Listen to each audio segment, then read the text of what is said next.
Hello, I'm the YCFT. Today we're returning to Crystal Lake. Returning viewers might remember our second video where we went over the first 4 Friday the 13th movies, in which I proclaimed that is the original story where Jason is nothing more than a man. Mm-hmm. A very strong man who doesn't seem to take any pain Mm-hmm. and survive in the woods on his own, where everyone seemed to be drowned. Apparently. The end of the 4th film, spoilers, Jason is dead. Categorically, machete through the face, dead. Although I do have to call myself out, because I did lie in the last video. I said I was going to talk about the lawsuit, and I just didn't. Well, I just didn't talk about it. It's probably for the best, actually, because there's just been, at the time of this recording a few days ago, the lawsuit is over. Yeah, officially done now. So, the lawsuit was between Victor Miller, who wrote the screenplay for the original Friday the 13th, and Sean Cunningham of Horror, Inc. Yes. Who produced the first movie. And he directed the first. And directed the first movie. Yeah. The lawsuit was basically about Victor Miller wanting to reclaim... He found an old law where he could... An old copyright law where after 30 years he could reclaim his original script. This is actually what led to Stephen King claiming back most of his material. Mm. The only issue being... The Jason that we all know, this little guy here, the hockey mask wielding killer, doesn't appear in the first movie. He actually doesn't get the hockey mask until the 3rd one. No. So, First even film. if he had the rights back to Friday the 13th, he only has the rights to the name and everything, all the characters and story within that film. Mm. And that, incarnation of Jason specifically. Yeah, so a child. Yeah. This is where how Sean Cunningham was fighting it, because everything that makes Jason an icon came later. Mm. So they've been back. This is the reason we haven't had a film since 2009. Yeah. The game had to stop putting out content, which is a shame. When you look at they've released images of what they were going to put out there. There was stuff from Jason X. They had Uber Jason, the spaceship, the Grendel was going to be put into it. They had lots and lots of plans. Kane Hodder said he did so much motion capture for more things to be put into this game. Mm. But because of the lawsuit, they couldn't, Never because the happened. lawsuit was backed by Sean Cunningham. The game was backed by Sean Cunningham. Well, now it's official. Victor Miller does own the rights back to the name Friday the 13th. Yep. And everything from the first film. So we're no further ahead of whether or not we could actually get another film, because they can either go ahead and make a Jason film, but they might not necessarily to call him Voorhees. And they might not be able to call the film Friday the 13th. They won't be able to call the film Friday the 13th. So it's still pretty messy. No, the court case is finished. Basically, because I think it's all came down to money. Victor Miller hasn't been paid for any outside of the first film, basically. Yeah. So if they now come together... Fingers crossed. That's the only...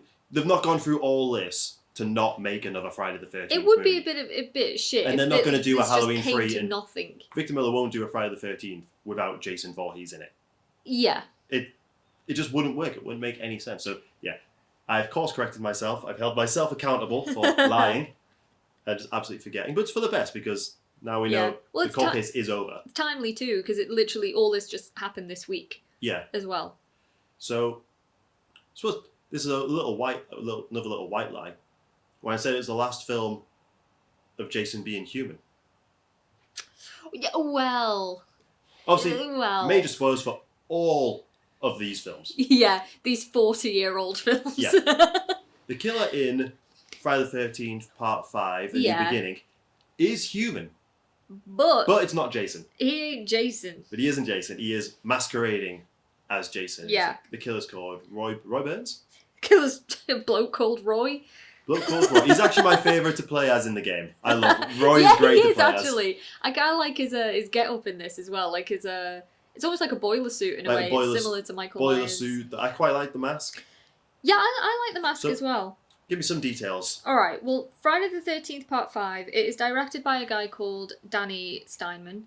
And for those of you who maybe remember Sean S. Cunningham's background, who, again, he directed the first film, his origins were in softcore porn. That's how he got his first gig. And that basically mirrors Danny Steinman's background as well. He did a lot of softcore porn movies, which will become relevant as the more we talk about this film. It's released in 1985, which is a really decent year for cinema. Budget was 2.2 million. Do we talk about box office now? Yeah. Well, how much did it make? Made 22 million. So it did okay. Did well. Like, there's still appetite for Friday Yeah. the 13th. There's appetite for a Jason Voorhees film. Yeah. However, But this is not a Jason Voorhees film. this is like kind of a not controversial movie, but it's one of those films, like, it divides fans a lot in the franchise. Yeah. Because Jason is not the killer. Because Jason is not the killer. We get a Jason Voorhees-esque killer. We get a man in the mask. We get him killing the teenagers. We get all, like, the traits of Jason. It's just not Jason himself. Yeah. Because Corey Feldman killed him at the end of part 4. Yes. Corey Feldman does appear in this movie. He does. He opens the movie. Corey only had limited availability because he was off shooting The Goonies. Yeah. They filmed it on a Sunday, Yeah. which was his day off, Yeah. in his parents' garden with a rain machine. Yeah. Yeah. And Corey was really pissed off. He was very pissed off. He really wanted to return. He wanted to be Tommy. He wanted to come back as Tommy Jarvis. Yeah, it would have been a very different film. Yeah, it But was. it's cool, like, he really wanted to return. Also, like we said, he narrates the Crystal Lake Memories documentary as well. Yeah, he's still very fond of this franchise. I think he feels like, is. as much as he loved working on the Goonies and loved being the work with Spielberg, he feels like Spielberg robbed a franchise from him. I think he's been very vocal about that, hasn't he? Yeah. Yeah, he wanted to be Tommy.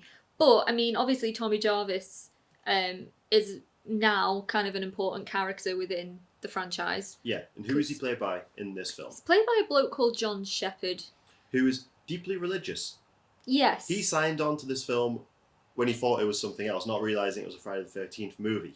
Yeah. So, I was a bit disappointed. and it was a bit disappointed. Yeah. But he'd already signed on, he'd already made the agreement, so he went forward. But in order to play the role, because Tommy has been in and out of therapy ever since, he murdered a man. So this film, we figured out, is set, 5 years after the events of part 4? Yeah. Which is absolutely If ridiculous. you look at Tommy Jarvis in this film, there's absolutely no way 5 years has done that to him. No, when we were watching it, I was like, at least 15 years must have had to have passed, because John Shepherd, no offence to him, but he does not look like a 17-year-old boy. This is a fully grown-ass man. He's a fully grown-ass man. Yeah. And it's a very interesting take on Tommy as well. It is. I actually think it's quite a realistic take on him, and I do think he's... This is the traumatised Tommy. Yeah. He's very, intense, he's very brooding, But at he the same doesn't have a time, lot of dialogue. Tommy's not a major part of this film. No. Because... Which... Interested with a killer, they try and essentially put Jason back in the box, because a lot of POV kills. It's a good hour into the film before we actually see the mask, and it's like, but we've had 4 films of a hockey mask killer. You can't then say, oh, is it Jason, is it not? It's like, and they try and make us think, oh, is it actually Tommy? Because obviously at the end of the last film, it hints that Tommy has a bit of a dark side after killing him, because obviously he's hacking away at him. Yeah, it kind of ends with that ominous sort of close-up of his face. But at no point in this film did I believe Tommy was the killer. No, I feel like it's a bit of a shame, because Tommy at one point just disappears in the film.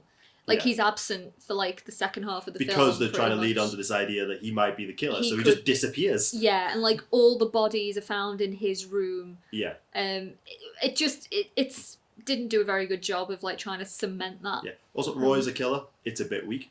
It's a bit weak. It takes a wrap-up for us to really remember who he is. I mean, the basic... just to go over the very basic plot of this, it's 5 years after the events of part 4. We're still in Crystal Lake. And there's some kind of halfway house for troubled kids or orphaned kids, and they all live together. And this one boy who lives there, he is murdered by another guy who lives in the house, who has some kind of mental health issues. I think they all, anger. Yeah, the majority of them do. Yeah, one is killed quite brutally. And that kind of sets off the chain of events. One by one, these kids living in this house are all killed. Yeah. They have some crazy neighbours who aren't a fan of them. Oh my god. Okay. Ethel, all right. Is that her name? Ethel. Right. So, part 5, as batshit crazy as it is, and it's really not one of the best Friday films, it has to be applauded for its side characters. Yeah. This is easily the best film with the best characters.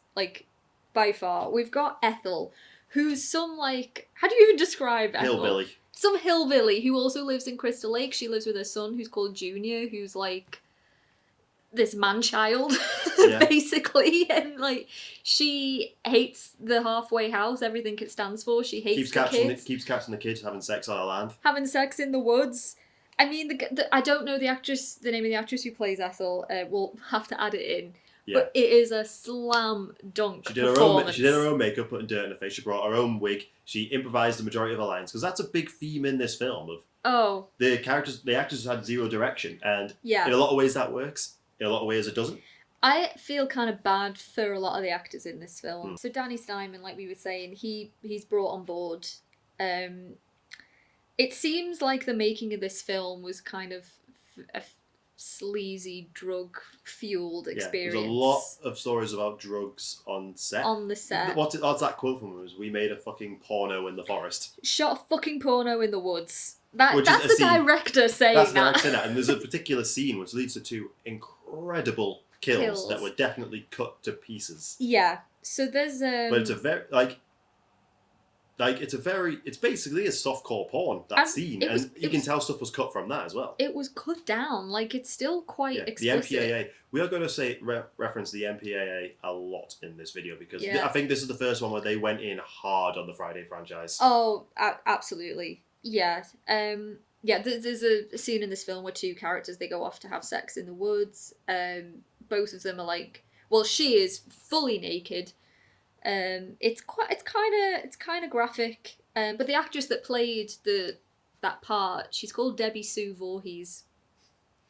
She wasn't the original actress in mind for that role, though, was she? No, she was not. The other actress is Darcy Demoss, who actually appears in part 6. She was up for this part in part 5, and she didn't get it ultimately because she turned down a date with one of the producers or possibly the director, and suddenly she didn't have a part anymore. Because she apparently didn't have big enough boobs. Apparently she wasn't well enough endowed, but she maintains it's because she didn't go on a date with one of the producers. Which is a really... When we first watched this film together, I do enjoy watching this film, but I think after learning a lot more about it and watching it, I don't know, it's kind of tainted it a little bit for me. It's kind of a shame when you hear just like the sleazy stories connected to it, and how the director was high half the time, and he wasn't directing the actors properly. They had to improvise a lot of their lines, which I said leads to some great moments. Oh, absolutely. Yeah, I mean, like, going back to the side characters, you got Ethel and her, like, one of my favourite moments of Ethel is when the policeman tries to calm her down and she backs away. And says she has a bomb. I got a bomb on me, Sheriff. It's like only in a Friday film would you get away with that. I quickly cut back to the softcore porn scene. Yes, yeah. Two of the best kills in the franchise. Oh, 100%.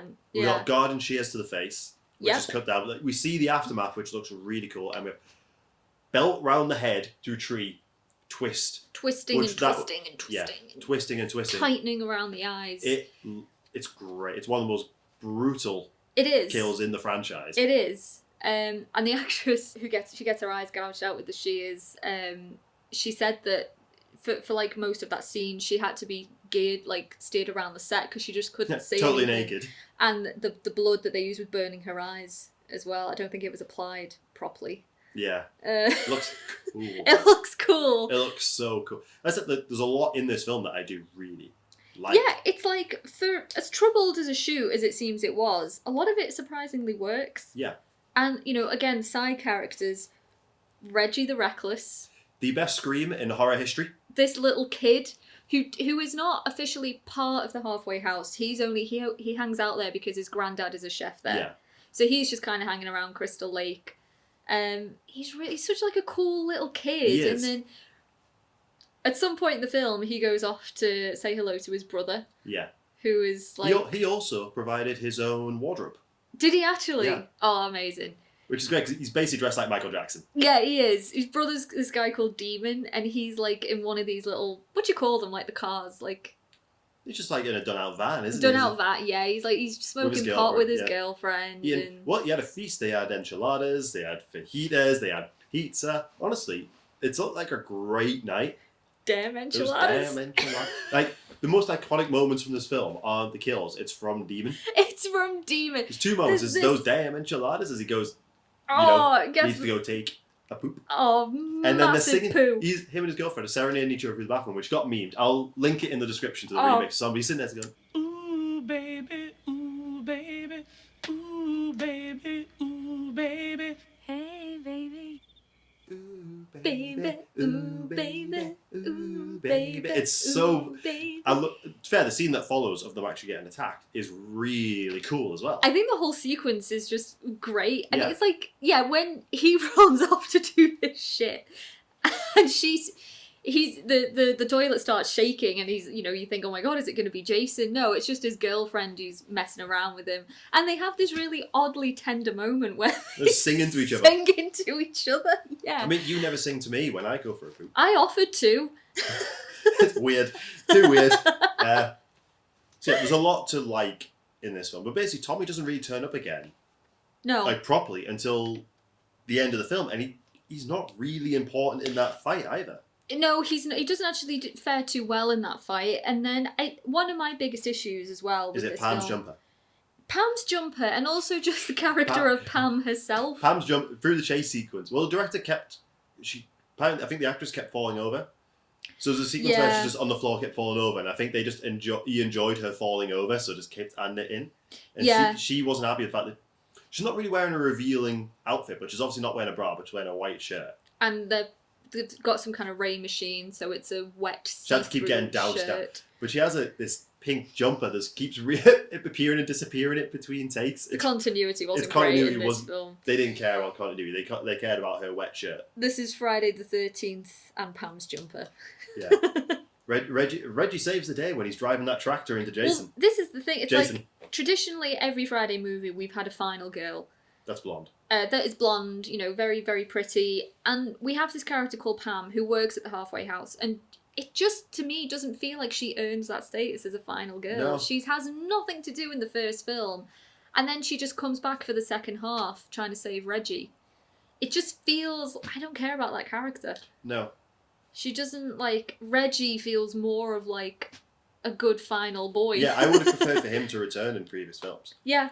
But so I think we've talked about this one for a while. It's cut to the ending. Also, just to quickly say about Part 5, the most diverse cast that there's been in a Friday film until this point. There's thinking back to MPAA cutting things. Yeah. There's a rocker girl that gets killed off. Oh, there is. In the film, she's held up and she's stabbed. Pretty lame ass kill. They tried to deny this, but there's actual set photos of her. She was stabbed in her private parts in the original cut of the film. And the producers are like, no, there might have been some ideas, but we never shot anything. She's literally released a picture of her like this, all bloodied up to here, and it's like that.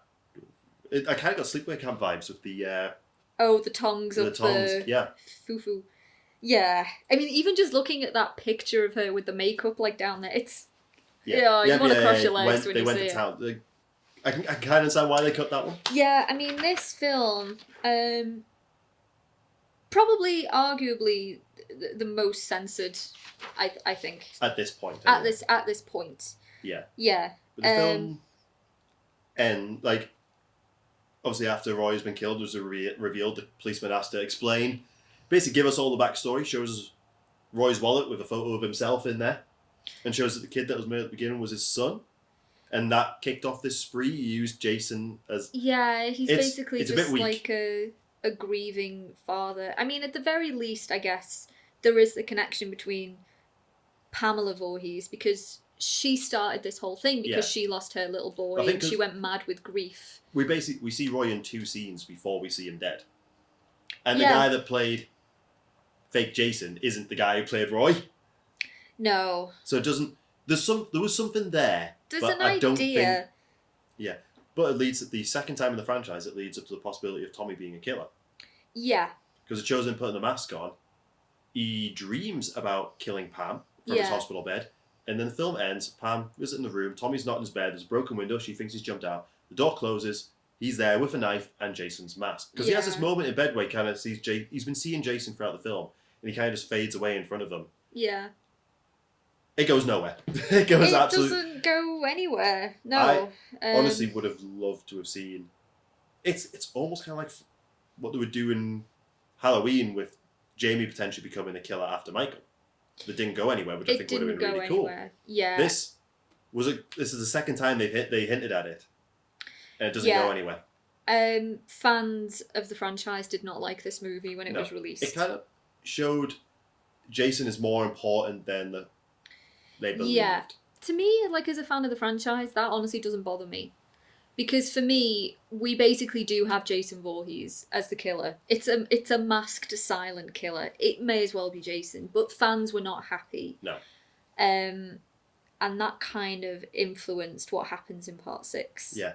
Literally called Jason Lives. Friday the 13th, Part 6, Jason Lives. Which, again, similar to, Halloween, when they bring back Michael Myers and, the fourth return film, of Michael Myers. They are letting the audience know categorically, we are bringing them back. Yeah. What year did this one come out? Part 6. Yes. Part 6 is only 1 year after. It's 1986. So this is actually before Halloween 4. It's before Halloween 4, before Halloween 4, and it's Tom McLaughlin directed it. Tom McLaughlin directed it. Budget is a little bit higher. It's $3 million, and it grossed $19.4 million. Little bit of a dip. The lowest in the franchise, but it was the first one to have positive reviews since the first one. Yeah. And Kevin Williamson has said, this is the film that inspired Scream. Yeah. Because it's very self-aware. Yeah. And it's a lot funnier, and it needed it. This is a great it is film. For a lot of people, Part 6 is people's favourites. It's one of my favourites. It consistently crops up in people's top 3. For many people, it is the reigning the champion. This is the point where Jason changes forever. So, yes. We have a new Tommy Jarvis. What's the name of this Tommy Jarvis? Tommy Jarvis number 3. Tommy Jarvis number 3. Who is the one you play as in the game, and he looks absolutely nothing like the previous one. No, he does not. Because in the timeline, how long has passed here? Well, in this timeline, Part 6 is meant to take place in 1990. Should say, none of this is made clear in the films. No. The time in which these events happen is never really made clear. In the Friday the 13th world, the 80s lasted a very long time. Yeah, but this film is set in 1990, so it's at least a few years after the events of Part 5. Yeah, so what is the name of Tommy? I don't actually have the actor's name in this. I'll put it We'll add it in, yeah. Unless it is, it might be somewhere in my notes. I do like him, but he is also Tommy 3. Completely different to the previous Tommy. You wouldn't even think they're the same guy. It almost it also kind of, you can see Pam's truck in the film, so it's led to think, oh, it was a dream, he didn't kill Pam. They do reference it, but it's also kind of unclear if 5 actually happens. Yeah, it definitely sort of retcons the ending of Part 5. Yeah. If not all of Part 5. Yeah. The events of Part 5 just aren't ever really discussed. Yeah. In any length in Part 6. It's this weird thing that we talked about it in the last video with the Fridays, in that they don't really care too much about consistency. No, I think we have different directors. Different directors, different takes, different ideas, but the look of Jason changes throughout the films. Tommy changes throughout the films. Yeah. We've had 3 now very different incarnations of Tommy, but I do kind of prefer this one. Yeah, overall. Although the entire film is his fault. Oh, 100%. He needs to dig up Jason. He needs to prove to himself that Jason is dead. So he digs him up, stabs him with a piece of fence, and then lightning strikes it, and this is when the franchise changes forever. Yeah. Jason becomes a zombie. Jason is resurrected via lightning. It kind of solves the issue that they have of he can only take so much damage because he's a person. Yeah. He is now not human. CJ Graham. I think he did a great job with movements. He really, really does, yeah. It's good that Tommy brought the mask along with him as well for him. It's very convenient. It's very convenient. It is, yeah. I will say also just Part 5. Part 5 introduces a little bit of comedy into the franchise. Part 6 extrapolates on that a lot. Well, the opening title is literally Jason doing the James Bond walk-in. James Bond! Slashing the screen. That tells you everything you need to know about this film. Yeah, the kills are amazing. It's the reason we have him stood on a bus. Yeah, there's a great sequence on the bus. Yep. The kills are so creative in this, and it's so aware of what it is. The soundtrack is brilliant. Alice Cooper wrote 3 songs for this film. Probably the closest we've ever had to Jason having his own theme song. Yeah. With Alice Cooper, he's back The Man Behind the Mask, which is a great song. Amazing song. It really is. This film, I think every time I watch it, I enjoy it a little bit more. It's so much fun. I will say, the very first time I watched this film, I thought, it's okay, it's alright, yeah. Second time I watched it, I really loved it. I really did love this film a lot. Compared to Part 5, people loved working with Tom McLaughlin. Yes. Right, he was great fun on set. I said the actress from Part 5, who didn't get the part, is back in this one, and she does have a sex scene in the bus. She's called... in the motorhome. Darcy Demoss. Darcy Demoss. And when she was interviewed about it, she said she didn't feel comfortable going topless for the sex scene, and Tom McLaughlin backed her up on that, so she is not topless in the scene. This is probably I think across the whole franchise, the one that has the least amount of nudity. It has no nudity in this film. No nudity in it. We have a sex scene, but the sex scene is very comical. Yeah. Like, it's laugh out loud comical. Like, they're having sex to an aerobic video. Yeah. They're trying to keep it going. Keep it going. Like, we've got 10 minutes left. And he's looking at her like, the boyfriend Jesus Christ. in that is John Travolta's nephew. He is, yeah. He looks like him. He does, actually. It's like, as soon as they said that on the documentary, like, we were like, oh, okay, yeah. But the whole sequence with them in there, like her face getting smashed through the bathroom wall. Oh, some Even excellent I know kills the in this boyfriend's just a film. knife through the head, but then you have what's probably the most expensive stunt they've ever done, and they had to do it last in case CJ Graham got injured. It was the last scene they filmed. The bus crashes, catches fire, and he stood on top, victorious. Yeah. This whole thing is just great. And it is. The town has changed its name to Forest Green from Crystal Lake. It has, yeah, in an attempt, I guess, to try and rid itself of its past. Yeah. Jason is an urban legend. Jason has become a legend, yeah. They all assume that he drowned in the lake. This is very strange to me. It follows on from the next few. But I suppose without the internet, the stories would just be newspapers and word of mouth. But there are clearly newspaper articles and survivors of the previous films that will attest to the fact that Jason is an actual man. Like, he didn't drown as a kid. And yet in this film, when they talk about Jason, they talk about this boy that drowned in the lake. So it's like history is being confused. Stories, legends, myths, it's all kind of abound in this film. This is another one, the MPAA cut down a lot of the kills. They did. But I don't mind as much because the rest of the film is good enough to back it up, and I think a lot of the side characters are really good. Jason himself has a lot of personality. Jason does in this film. A lot of the subtle movements, which I think influence later ones. There's a scene when he's following someone along the windows, just watching, walking with her. Great. And she goes through the door, you expect to be there, and he's not. It's like, you see the predator side of him. It's probably the first, like, genuinely scary sequence in a Friday film we've seen in some time. Like, that it was kind of like, it's very silent.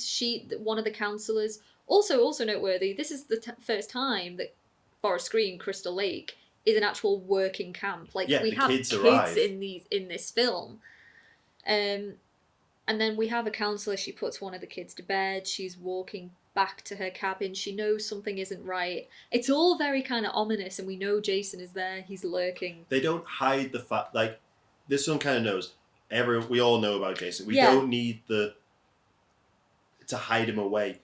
We want to show him doing things. Yeah, exactly. Where Part 5 perhaps established that you can play with tone and comedy in a Friday film, this one has its very own kind of unique meta humour. Like, we have a character who is basically the Crazy Ralph character of Part 1 and 2. He's a gravedigger, talk directly to the camera. Yeah. He breaks the fourth wall. We have a kill with these guys, like, playing, what is it, like, paintball or something in the forest. And Jason kills one of them, rips his arm off, throws him into a tree. And then there's just an imprint of a smiley, bloody face in the tree. The smiley face was carved into a tree and there's blood. One of the kills that was cut from the film, though, because you have a little bit of sexism in this as well, but they get punished for it. So you have the two guys who have lost to the woman. They all stand in the row, and it was meant to be triple decapitation. Yeah. One slice, take them all out. And when you hear him talk about it, it sounds really cool. Yeah. Basically, all you see is the swing, and the bodies hit the floor, and it's like, oh, that's such a shame. It is. It really is. So they basically had the heads on the bodies held together with toothpicks that would be easy enough to break, and then they would get the blood to go Yeah. one after the other. And it's like, that would have been really It would have cool. been. But there are some like genuinely really great kills in this as well. Like I love in the RV, the girl through the mirror. I love the couple that we get killed at the very beginning when he's got the fence post and puts it through the glass and nearly hit her. Oh, That was the director's wife, wasn't it? That was the director's wife. That must have been interesting at the end of the he working day. Nearly hit her with it. Nearly killed his missus. Yeah, so basically, CJ Graham, he like, what is it, like a branch tree or something like that? No, it's the fence post that brought him back to life. Fence post, yeah. Shoves through the windshield. And I guess as it made contact with the glass, it changed directory. It changed directory. It kind of looks like he's slashed it in And a way. You can just see her head just like duck it enough. missed her by an inch. But it looks great. Oh, it is great, yeah. Some really, really great kills. We've got a neck twist that becomes ultimately a decapitation. Yeah. With the a back sissy. break. Oh, we've got a back break. Yeah. I mean, let's talk about the characters in this film as well, because the characters are very much likable. And unlike Part 5, we actually have a main character in this film. We have Tommy. We also have Megan. Megan is a great final girl. People love Megan. Well, she has function in this film. Yeah, she has function. She has feistiness. She's kind of got that Amy Steele vibe going on. Yeah. Like, she's cool. She, like, rebels against her dad. She defends Tommy. She, like, gets involved with the action. She is, like, a good final girl. Ultimately does help. Yeah, well, she's meant to be working at the camp, but she's been away from the camp because she's worried about the two that haven't turned up and just kind of fall for the bad boy, Tommy. She does. She falls for Tommy. She helps him get out of jail. She believes him when he says that Jason is the one responsible for all these weird deaths that are going on. And yeah, the two of them work very well together. Yeah. And they ultimately, they are both responsible for defeating Jason. Yeah. This is a much better final battle between Tommy and Jason than 5 did. Yeah. It's like, Tommy absolutely believes that he has to send him back to his final resting place, the place where he drowned. Yeah. Drowned. Chain around his neck with a rock in the water. The whole sequence is brilliant. We have fire on the water, like her coming in to save Tommy, like with a boat motor to the neck. Yeah. I don't want to spoil it all too much. The whole sequence is really good and it's really intense, and it feels like a showdown. It feels like Jason's actually having to deal with trouble. Yeah, I think Part 5, I like the first half of Part 5. I really thought the second half falls to pieces because the two people that you end up fighting Jason don't feel like these are the two people that should be fighting Jason because we haven't spent any time with them. Yeah. Part 6, it's a great film all the way through, but like it feels earned where you have Megan and Tommy facing down Jason with the police there, with the kids frightened in the cabin. Like it feels like, oh god, okay, like it's heightened a little bit. It's really it is cool. And then we move on to Part 8. 7. Part 7. Part 7, The New Blood. Yes. Where it's way after such a high, this film has a lot of issues. What was the name of the director for this one? John Carl Buechler. I think I'm pronouncing What was that the right. budget? Budget was 2.8 million. How much did it make? It made 19.1 million. So it's kind of like on par with the last. Because at the time, Part 6. Paramount wanted to do a crossover with Yes, Nightmare on they Elm Street. did. But at the time, this film came out. This partially might be the reason it didn't make much money. It came out the same year as Nightmare on Elm Street 4, which was making like 40 odd million. So by New Line's logic is, why do we have to do a crossover with a franchise that's not even getting half of what we're getting at the box office? So a screenwriter pitched the idea of, what about Jason versus Carrie? Yeah, keeping that kind of like dream element. Yeah, so we bring in a prevalent to the character story. that has psychic abilities. Yeah. Or psychokinesis. I love it. This film is essentially Carrie versus Jason. Yeah. Like, basically, yeah. And well, we finally, 7 films in, get the iconic Jason. And it's Kane Hodder. 7 films in. 7 films in, he makes an appearance. CJ Graham did want to return. Yeah. But Buechler, he picked Kane Hodder because he'd worked on him. He worked as a special effects artist on 2 films with Kane and thought he had what it took to be a great Jason because he's a good actor, but he's a stuntman and an actor. Yeah. So I think he's in one of his previous films. Yeah, I've seen where you have to be a prisoner rising from the dead, and he suggested putting like maggots in his mouth and everything. It's like he wanted that out of Jason, and where they go with it, it makes so much sense. It does. It does. But the first half of the movie, you basically don't see. You said, "Oh, I can't see him doing anything different than the other Jasons." Literally about 5-10 minutes after that, it's kind of like you realize, oh right, yeah, there it is. I retract that statement. I retract that statement. But yeah, it's kind of true. I mean, look, A New Blood, the first half of the film, it's a setback considering how good Part 6 was. Yeah, if it goes back to just Part 7 just goes Jason. back to the basics. What's the name of the main character? It's Tina, isn't it? Tina. Yeah. So Tina is well, the film starts off at the beginning where she's a little girl and her parents are having a row and she wills her dad to drown because the dad is being abusive to the mum, and it actually comes true. Yeah. So then we fast forward many years later where she's a teenager, and she is still battling these psychic abilities, these very prolific psychic abilities. Her doctor is definitely trying to use her for her abilities. He's brought her back to Crystal Lake with her mother. Definitely in a way. Cruise. The what? Bad News Cruise. Bad News Cruise? That's what she calls him. Dr. Bad News Cruise. I was like, what? Yeah. But yeah, obviously bringing him back to the place where Dad died. Yeah. Whilst there's a house of parties next door. Next door. Also, we're back. It's now Crystal Lake. It's no longer Forest Green. Yeah, but they don't reference it. It's unexplained. It's unexplained.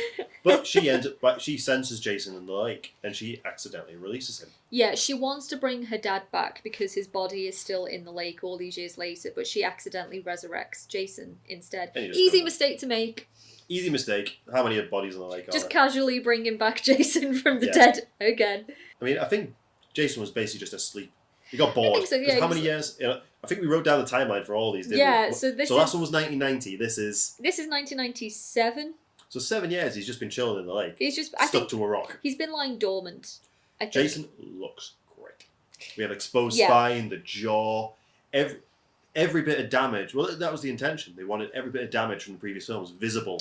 Yeah, I think in this Jason. This is one of the best decisions that the director made, because in many ways this film is kind of lackluster with the kills. Like the characters aren't that interesting. It's very just kind of you know, par for the course. And we know why the kills are lackluster. But also, I think it was a good decision. Well, if the kills aren't going to be great, then let's make Jason look incredible. But yeah, there is a reason why. The quote from the director: "The MPAA raped my movie." Yep. We've seen. Well, that's it. We can't see because for some reason they cannot put out an uncut version of this film because Paramount destroyed the extra footage. Sacrilege. Why would they do that? Absolute sacrilege. So all we have is like the special effects artists and the directors telling us like the dickhead doctor gets killed by some sort of tool that looks like a hedge trimmer with a circuit on it. And Kane Hodder said apparently it is a real tool, but he's never seen one before or since. He finally gets him with that. Considering he's literally put Tina's mother in front of him to save himself. This guy is a horrible character. We see it hit the chest, cuts away and he's dead. Apparently they filmed that several different ways from several different angles. Yeah. And it was all... I think almost every kill in this film was censored. cut down. This film went back to the ratings board 9 times. Yes. So, I mean, we thought part 5 was heavily edited. This is the most censored amongst all the Friday movies. Which is... Even the ones following that, this is the one that was most heavily cut down. Yeah. And it is a shame. And it's a shame because I feel like the director had a great idea. Again, whereas part 6 was very different, this felt very different. I say very different, we also have a blonde final girl again. But she puts up a real fight. We've not had... But now they've let the supernatural stuff out of the box. They've just gone for it. Oh, they have. Yeah. And I think that was the smart move. Yeah, they have. I mean, for me, this film comes alive in the second half of the film where Tina, main character, the final girl, comes face to face with Jason. Yeah. Prior to that, you've just got your standard party goers getting stabbed, having sex. We've got a massive return to the nudity and the sex in this film, where it was absent in part 6. It's back in this movie. But yeah, in the second half, this is where it gets interesting. Well, because it's like a fight of basically her using her psychic powers against Jason. There's not a lot of blood in it, so they could basically just go to town. Yeah. This house is getting destroyed. Jason gets thrown through floors. Well, they said this is more of a stunt movie than a special effects movie because Kane Hodder just went for it. I think they introduced it in part 6 with the RV, that stunt, and then they kind of went to town with it in this one as well. It's basically a whole sequence of let's throw things at Kane Hodder. I mean, part 7, for all its faults, and it does have a lot of faults, Jason gets battered in this movie. Yeah, it's when Jason is actually kind of vulnerable in this movie. It's when... Oh, we completely forgot about the love interest. Oh, because it had a nickname on set, this film, didn't it? Yeah. Fry Gay the 13th. Fry Gay the 13th. Because the lead male actor was gay, and they always thought they didn't have great chemistry, but they're good friends in real life. I thought their chemistry was fine. Unless someone had pointed that out and told, I never ever would have questioned it. It wasn't just him. There were a lot of cast members that were also gay. Yeah. So yeah, it kind of became known as Fry Gay the 13th. But yeah, a lot of them seem to have a lot of fun on this film. Yeah, they did. But yeah, I mean, like, Jason gets battered and bruised in this film. When Jason goes to kill him, like, Tina, like, using all of her powers, rips the mask off. We get that iconic shot of Jason's decayed face. Yeah. And then for a large part of the movie, Jason is unmasked. Yes, which is also a first. Yeah, and Jason without the mask. You know, I think it's because they went with the angle that they did, where Jason is up against a girl who is incredibly powerfully psychic, basically Carrie again. Yeah. It makes for a really interesting final battle because it's almost like with Jason, it's personal with Jason now. Like, he needs to get this when girl. That mask is off. You see him. He's getting annoyed. He's getting angry because he cannot touch. He can't get close to her. There's also so it's like throwing the nails at him, then the gas, and then Kane Hodder was on fire for 40 seconds. Yeah. For that film, which, interestingly, he had a fear of fire prior because a stunt had gone wrong and he has burns across his chest and his neck. Yeah. He wanted to do it. Fair play. And it's incredible. This is the difference at what he brings to the character. Yeah, he like 100% commitment from Kane, and like some of the other stunts where a light swings on his head and he just falls back down through the stairs. It's like that looks amazing. They made some of the fake stairs out of bolster wood, but he said his head fell and it like inch away from bouncing onto the actual real stair. Yeah. He just made it through, but it's like could have ended very differently. Literally, a roof collapses onto Kane's. Yeah, he said that one hurt. I'm sure it did. I'm sure. Yeah. They even blow up a house in this. They blow up an entire house. But this was a bit chaotic because the explosion was a lot bigger than they intended, and they only had about 20 frames of usable footage because it was too big. Cameras were destroyed. Lens filters were melted. Yeah. It looks incredible, but you just can't see that. They could eventually cut something together from it, but it was just too big. Yeah. So then you could feel the force. Things were knocked over by the force of this explosion. Looked incredible, though. Oh, it did. The less than a second we had of it. But yeah, it's like where we've seen hints maybe of Jason exhibiting a little bit of a sense of humour or personality, it's kind of brought forward in this one. Yeah. Like, he's confused in parts, he is angry in parts, and it's fun to see, and like a lot of that is Kane. Yeah. He brings so much to the role. He does. Obviously at this point he's the first actor to play Jason more than once. Yeah. And then movie ends where they're back sort of by the lake where, you know, Tina's trying to finish him off, and she actually finally summons her dad. Summons the ghost zombie of her dad. Which was also... The director battled with one of the producers a lot on this. Yes, yeah. Who, she wasn't a fan of horror. No, Barbara Sachs. Barbara Sachs? Yeah. You can see they do have behind the scenes pictures of the original makeup where he looked a lot more zombies. They wanted him to look as decayed as Jason. Yeah. She didn't like that. Well, she also didn't like Jason demasked. But he just did it anyway. She thought that would be a mistake, yeah. Yeah. But they went to Frank Mancuso Jr., who's obviously going to produce on all of them at this point. And he loved it. He absolutely loved it in the dailies. But that was the risk. He didn't have time to ask him initially. He just had to film it and eventually show him. Yeah. This one, he didn't have time to ask. No. And it looks bad. It looks, yeah. He's just got some dirt on his face. It's like, he's been down there for about 10 years, maybe more. Just looks like a bloke coming out of the lake. Yeah. Like, there's nothing particularly spooky about it. Yeah. The ending kind of, obviously them getting taken away now, kind of does link back to part 3. To me, it's a very similar ending to 3. Oh, yeah, I see what you mean. Yeah. Yeah, the lake. Yeah. I don't know if, like, was it like a callback, do you think, specifically? I think so. There's a couple of callbacks to previous films in this one. Yeah, there is actually, yeah. But overall, the second half of this movie Kicks is ass. some of the best stuff we've seen in a franchise. The first half of the movie Sucks. If the kills Big time. hadn't been cut down, I still don't think it would be as good a film as the previous one. No, it wouldn't. But I think it would have been better. And it's just the director was willing to return, but I don't think they could agree on a script. No. This film obviously didn't do that well either. It did not. I think overall, like, I did enjoy Part 7, and it's actually the first time I've seen it all the way through when we watched it. But it's a shame considering what Part 6 did. This does feel like a bit of a setback in some ways, but it also kind of excelled in other ways. It's a weird one. We've not Part seen 7. Tina since. No, we don't see any of the final girls again, though, do we? No, but obviously we've seen Tommy several times. We've seen Tommy. Final boy comes back. Yeah, because there was a script put forward which had her returning in the next one. She was going to be a psychologist for troubled teens. Yeah.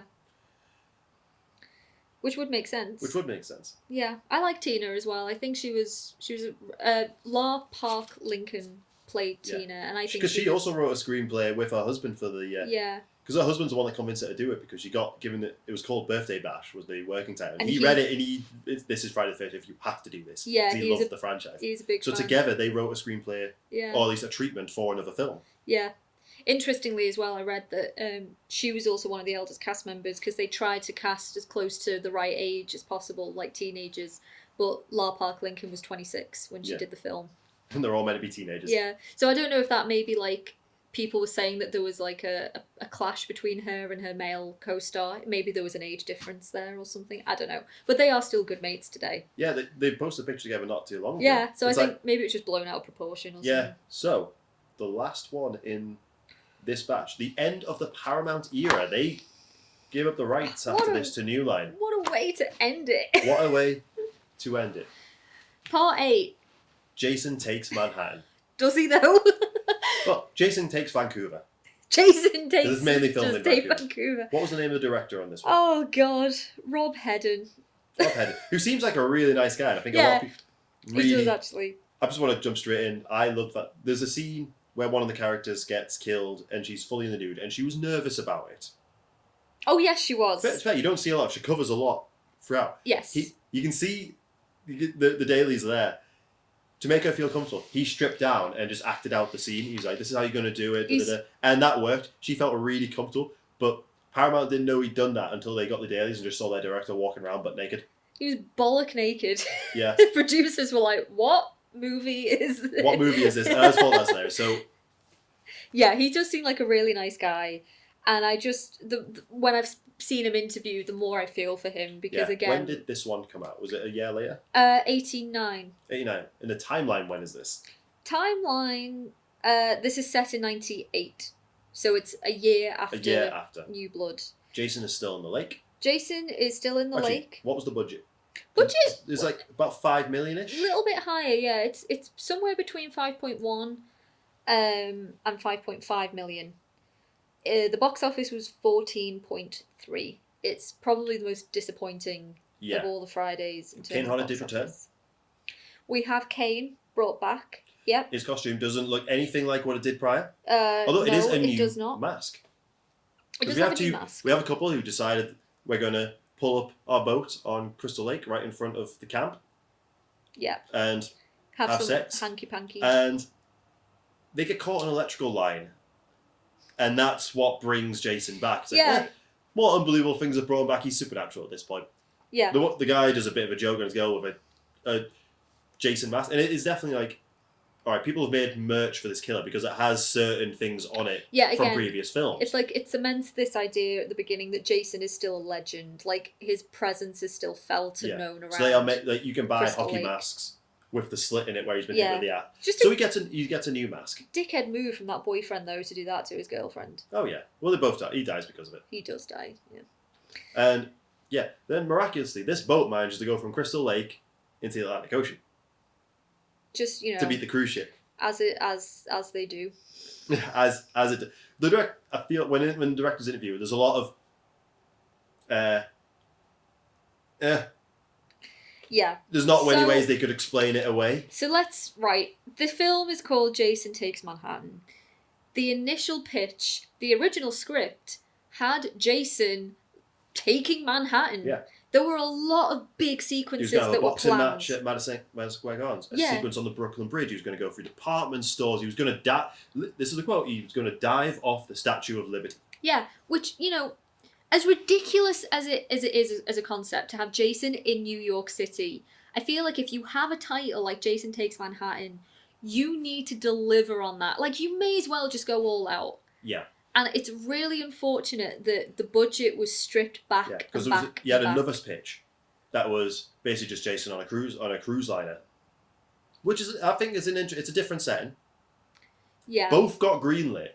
That's the thing. Both of them did, and because of budget, they had to merge them together. And you've got the stats of how much it changed, wasn't it? Initially the script was 70% of Jason in Manhattan doing all these amazing things, Statue of Liberty, Madison Square Gardens.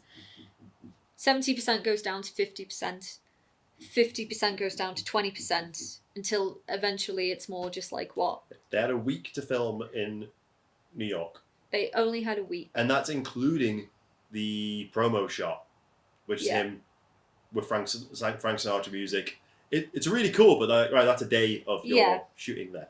The majority of the film was shot in Vancouver. They made it look like New York, rather unsuccessfully. Yeah, and so they ended up, because of the budget constraints, filming most of it on the ship that is taking these kids to New York. Yeah.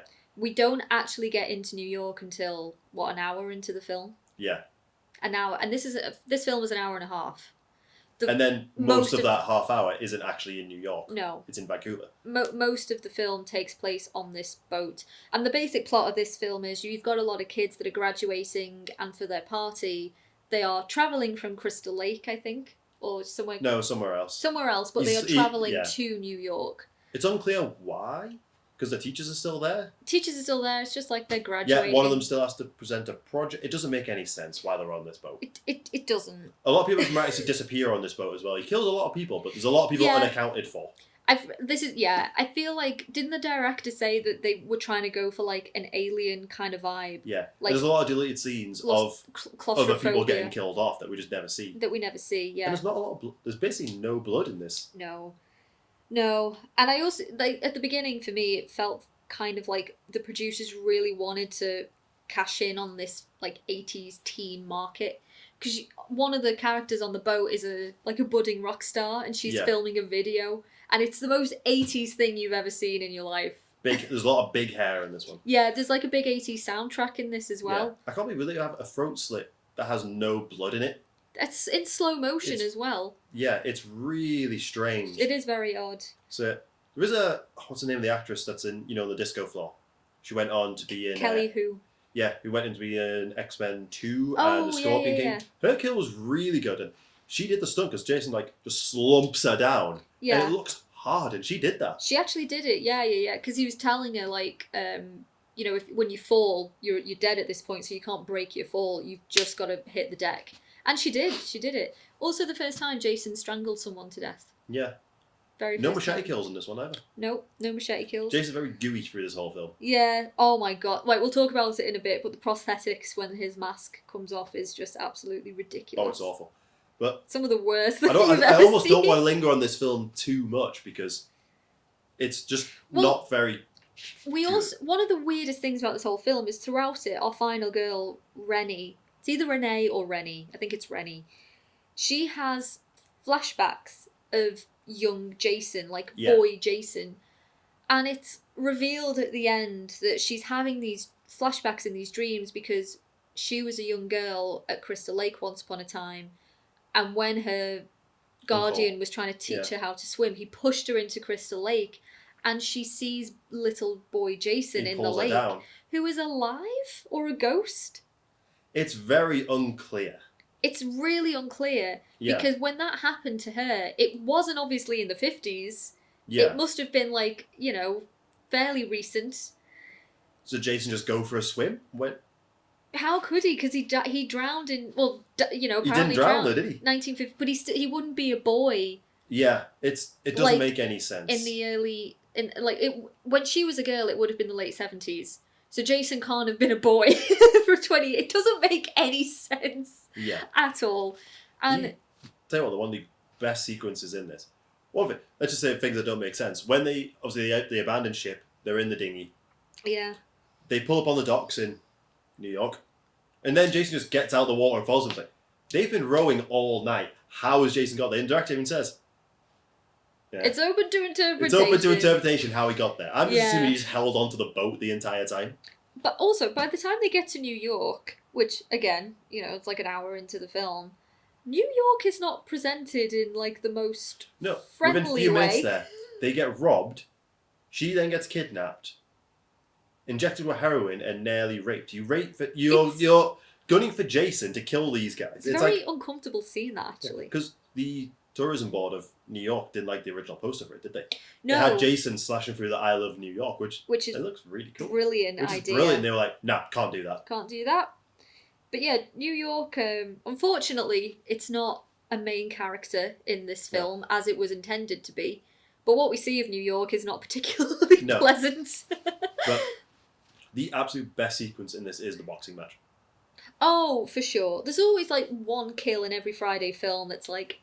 Yeah, what's the character called? I can't remember his name. Oh, this is the problem with these. When we get to these ones, we absolutely cannot remember any of the characters. Julius. He's established early on that he's a bit of a boxer. Yeah. And he decides he's on the rooftop, he's with Jason. He's just going to go for it. Hand-to-hand combat. Hand-to-hand combat. And with Jason Kane Hodder told him not to pull his punches, just to go for it. So by the end... Hit me. Because he's hitting some gut shots, getting hit in the face sometimes, and you see Julius's knuckles are bloodied and bruised. That is not prosthetics. He did that actually happen from punching the mask. Beating Kane Hodder. And it's a really cool sequence because like Jason is not... He's taking it. He's not fighting back. Yeah. Because we've not really seen anyone take Jason on the hand-to-hand combat. It's never been done before. And you see him fight to the point where he's just too tired to keep him just take the best shot. Jason knows exactly what he's doing there. Yeah. Grabs him, punches his head clean off the building, into a dustbin. It's amazing. I love that whole sequence. It's really... It is cool. But Kane took a beating. It's the best scene in the entire film. Yeah. It really, really is. But there's a scene in a diner where Jason throws a worker against the window, and didn't you tell me he is a stuntman who went on to play Jason in Freddy vs. Jason? Yeah. I don't have his name written down, I don't think. But yeah, he was a stuntman himself. He performed his own stunt. He smashes into a mirror. And he was hired for Freddy vs. Jason. But Kane doesn't like that because he really wanted to return for that. But we'll talk about that in the next video. That's another video. But the scene where Jason is in Times Square. Yeah. Well, we haven't gone through the tube. Yeah, the subway. Yeah, the subway. And I just find it amazing that no one is getting up. Like, they see weird shit in New York all the time. So they're like, help, and they're always like, huh? I thought that was brilliant. All the depictions of New York kind of shows that that's what it's like. But then when you get into Times Square, which apparently Kane said it was great fun to film because there was crowds behind barriers that were just loving it. Yeah. It looks great. You see Jason's like, you see him go, group of youths that are just listening to some music. He kicks their stereo out of the way. And they're like, hey, like want to start a fight. He just lifts his mask up. We just see from like behind here. They're like, oh, it's cool, man. I'm like, yeah, that to me doesn't make much sense for Jason's character. No. But I love it anyway. That whole sequence is just so much fun. Jason kind of, again, a lot of the kills for Jason, it turns out, are quite personal. He won't just kill anyone and everyone. If he's kind of like honed in on someone, he will just kind of go for them. Yeah. But then we also have the finale in the underground, like tunnels of New York. Yeah, which apparently, because they meet at work and it's, these tunnels get filled with toxic waste every night. It's like, is that a fact? Is that a fact? Is that anyone here from New York want to fill us in on that? Does that actually happen at midnight? The weirdest part of the film that makes very little sense. Yeah, so our final girl, Rennie, she lures Jason into the sewers. Toxic waste is spilled through. Jason is overcome. She first throws some over him, and I would not pick that up. No, absolutely not. And he ends up with his mask off, and his face looks awful. Oh, it's so bad. It's such a shame. It's such a step down from the previous one. Like, all their budget clearly went on New York. Yeah. And then he eventually ends up in a sea of toxic waste. We see he's melting away, he's screaming, he's in pain. and reverts back to being a child. We literally see him, the toxic goes away, and he is just a human. He's not mongoloid anymore. He's just a child on the floor. He is just a child. I think behind the scenes, that the original one they had little boy Jason going to crawl out through his mouth, but apparently it just didn't look very good. No, they cut back to like some kind of prosthetic they'd made for that, but it didn't work out. Yeah, and it's just. But again, it just doesn't make sense. None of it makes any sense. It does not make sense. And I know how the next film starts. It doesn't make any sense. No, I feel for the director here because the movie he clearly wanted to make, and I think the movie that the title alone promised, it just didn't deliver.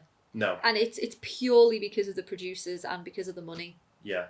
You can't have a film called Jason Takes Manhattan and not live up to those expectations. Yeah. It's also, this was the last one that Frank Mancuso Jr. produced. Yeah. He stepped away after this one. He did, yeah. 8 films in. 8 films in. I think he didn't want to just get stuck just doing these forever. I think he knew eventually he wouldn't. That would be his only legacy. Yeah. And they were diminishing at this point. They really were. Up to the point where Paramount gave the rights up to New Line. Yeah. And then thus begins another. Things got weird. Things continue to. Because New Line also owned Nightmare on Elm Street. Yeah. But it took a long time for Freddy vs. Jason to come out. Yeah. Even these 4 here, there is a story there. 5 is kind of like the outlier. Then 6, 7, and 8, they are the same Jason. They kind of do connect. Yeah, obviously 1 and 4, they connect. 1 and 4 is a nice we go into the story. last 4 of these films. It was Jason Goes to Hell, where Jason becomes a worm that possesses people. Mm. Then we have Jason X, when Jason goes to space. Yeah. We have a crossover film and a reboot. They do not link together at all. No. Things get weird in the Friday series. The thing is, as much as that sounds weird, there's at least 3 out of the 4 films there that I'm really looking forward to talking about. Yeah. Even Jason X is so much fun. You love Jason X. I do. Not for good reasons at all, but I really enjoyed rewatching the majority of these. Like, even the bad ones. Did. There's things to be liked out of these, and I think a lot of that, is I did. a lot of directors that were really into it. Yeah. The MPAA ruined a lot. Even this one had stuff that was cut. Biggest villain of the whole franchise, the MPAA. But I agree. Like, I love this franchise. I could happily have these films on like all day in the background. There's always something to like about the Friday films, especially like this period of the Friday films. So, like last time we rated the 4 that we'd watched, and they were slightly different. I think this time we are exactly the same. I think we are. Yeah. We think we're putting Jason Takes Manhattan at the bottom. Yep. Followed by Part 7 for me. Part 7, The New Blood. Yeah. Followed by Part 5. Yep. The best one being Part 6. Yep. Yep, I think we absolutely we agree. Part 6 is undeniably the best. Yeah. It's ranks very highly across the whole franchise for me, that one. Yeah. And I like it more now we've done research into it and realised people just had fun on it. People did. It seemed like it was just a nice shoot to work on. People loved McLaughlin. He seemed to respect all of his cast and crew. Yeah. People always talk really fondly of him. Harry... CJ Graham was also a great Jason. Harry Manfredini, who composed, famously most of the films, the original Friday score, he said that Part 6 was the first one that he genuinely enjoyed watching. He said he felt like he was doing a score for a real movie. Yeah. And that's interesting. Yeah. Basically, he's saying that the other ones are shit. But he really liked Part 6. And also, McLaughlin, again, the director, he said that he was always a fan of gothic horror.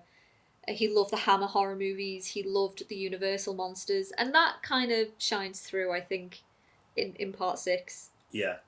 Especially like the whole origin of bringing Jason back to life, like the lightning bolts. It's very Frankenstein-esque. That changed the franchise forever. And it opened so many doors. It did. But the doors they went through just happened to be really weird. Really weird. Yeah. So, we've been wanting to make this one for a while. But obviously, these ones take a lot of time and research to do. Yeah. So, I don't think there'll be as long a gap before we do the third one, because I kind of feel like I already want to jump straight back into these films. So even after ending on a note like Manhattan, the fact that I already want to jump into them again. Yeah. I think it says a lot about the franchise. And now that the lawsuit is over, we might get another Jason film in some form. There are 12 Friday movies. The fact that there's not a 13th It's one. criminal. Like a lot of the Final Girls have pitched the idea of having all the Final Girls come back for a final battle. I love that. All of them are up for it as well. Like, every single one is up for it. Yeah. I'd watch that in a heartbeat. I want Tom McLaughlin to direct it. That'd be really Because I know he's good. not directed much since. No, but I would love it if he came back for it. I'd like Steve Miner to be involved as well. Yeah. Yeah. He was great. He directed 2 and 3. But also heavily involved with the This is the first one. controversial one. I wouldn't mind if it was the Jason from the reboot to play him. No, I wouldn't mind that. I think either. Kane's a bit... No offense to Kane Hodder, I think he's a bit old for the role now. I think I'd like Kane to be involved. I think I'd like him to be involved, yeah. Look at us just pitching a new I Friday know, film. pitching a new Friday film, but I think... We'll talk about it in the next video, but I think the Jason from the reboot is really underrated. Yes, I agree with that. Yeah, there's a lot to say about that guy. Yeah, and we will have a lot to say about it. I could do a whole video defending that film. Yeah. So, yeah, thank you for watching. Thanks, guys. Yeah, feel free to give these a watch. Part 6 is a great film. Yeah, it is. It really is. I think Part 6 is a film that you can just jump into. You can just jump in and watch and enjoy the ludicrousness. Even though it's like the 6th in a franchise, weirdly, it could also be the first one you watch. Yeah. It's really strange how it all works, but yeah. Yeah. So, until next time. Until the next time. Goodbye.